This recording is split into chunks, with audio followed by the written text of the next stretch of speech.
Współpraca na Instagramie to nadal temat tabu, owiany aurą tajemniczości. Zarówno twórcy, jak i obserwatorzy bardzo różnie do nich podchodzą, w zależności od tego, jakie do tej pory mieli z nimi doświadczenia. Jedno jest pewne.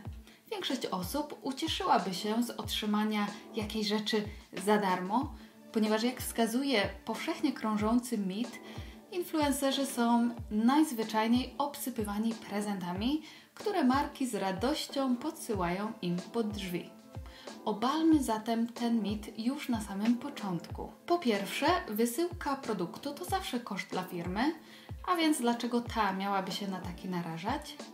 A po drugie, twórcom, przynajmniej tym wiarygodnym, również zależy na rzetelnej współpracy, a nie kumulowaniu niepotrzebnych dóbr. Owszem, okazjonalne, niezobowiązujące upominki się zdarzają, ale z mojego doświadczenia wynika, że raczej rzadko, a i tak po otrzymaniu takiego prezentu gdzieś w głowie rodzi się poczucie obowiązku wobec darczyńcy, a więc więcej z tego kłopotu niż pożytku. Nie tym jednak zajmiemy się w dzisiejszym odcinku, a wskazówkami, jak i gdzie szukać konkretnych współprac z markami, zakładając, że należycie do tych świadomych użytkowników, którzy traktują Instagrama poważnie i chcą wspiąć się na wyższy level i zacząć zarabiać na swojej twórczości. Cześć, tu Marcelina, witam Was na kanale Alternative, gdzie uczymy się tworzyć znakomity content i ogarniać media społecznościowe w konkretny, zaplanowany i kreatywny sposób. Na początek zastanówmy się, w jakim momencie powinniśmy rozpocząć współpracę z markami. I chociaż nie da się jednoznacznie wyznaczyć konkretnej granicy, bo widziałam posty sponsorowane u osób posiadających 2 czy 5 tysięcy obserwujących, to nieoficjalnie przyjęło się, że próg wyznacza to magiczne 10 tysięcy followersów. Ale chwila, zanim się zniechęcicie i wyłączycie ten film, zaufajcie mi, że dla coraz szerszego grona firm liczba followersów ma coraz mniejsze znaczenie. Jeżeli zatem jesteście pewni tego, co robicie, znacie swoją wartość i umiejętności, to możecie pomyśleć o współpracach już teraz. Dla ułatwienia podzieliłam ten odcinek na 3 części w zależności od kontekstu. Czyli kiedy to Wy szukacie i odzywacie się do konkretnej marki, kiedy to firma odzywa się po raz pierwszy do Was i po trzecie, kiedy korzystacie z platformy umożliwiającej kontakt pomiędzy influencerem a marką. Przyjrzyjmy się najpierw tej pierwszej sytuacji. Propozycja wysłana do marki to najlepszy sposób na znalezienie współpracy, zwłaszcza kiedy nasze konto nie jest zbyt duże.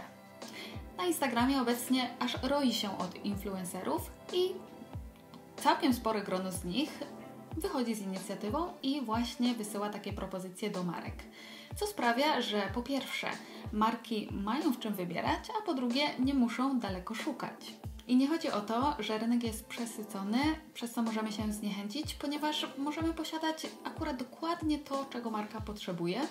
Dlatego nie powinniśmy odbierać sobie tej szansy i sami wychodzić z inicjatywą. Przedstawię Ci teraz kilka wskazówek, o co zadbać, zanim zrobisz ten pierwszy krok.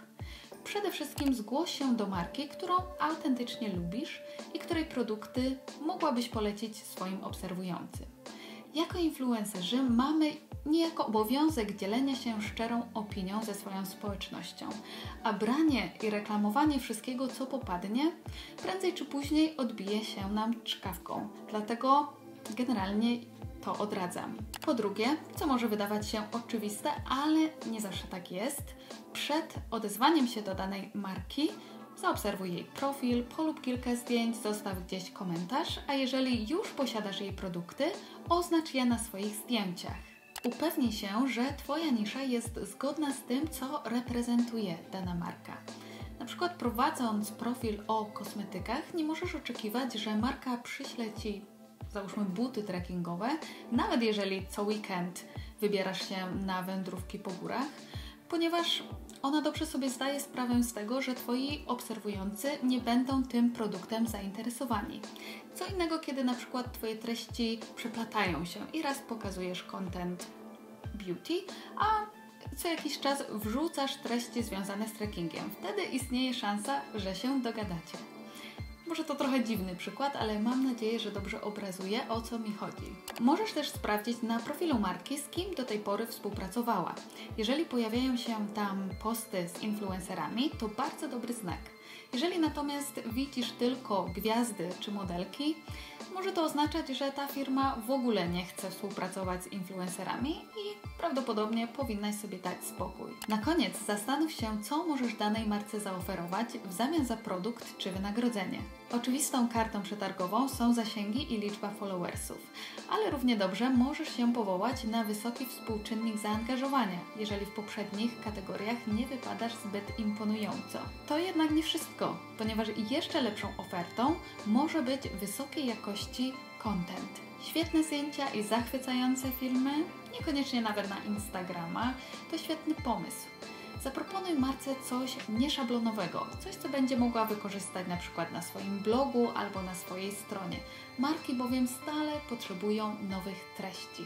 O tym, jak napisać dobrą propozycję współpracy, opowiem szczegółowo w kolejnym odcinku, który ukaże się już za tydzień. Kiedy grono Twoich obserwujących i zasięgi się powiększą, istnieje duże prawdopodobieństwo, że marki zaczną odzywać się do Ciebie.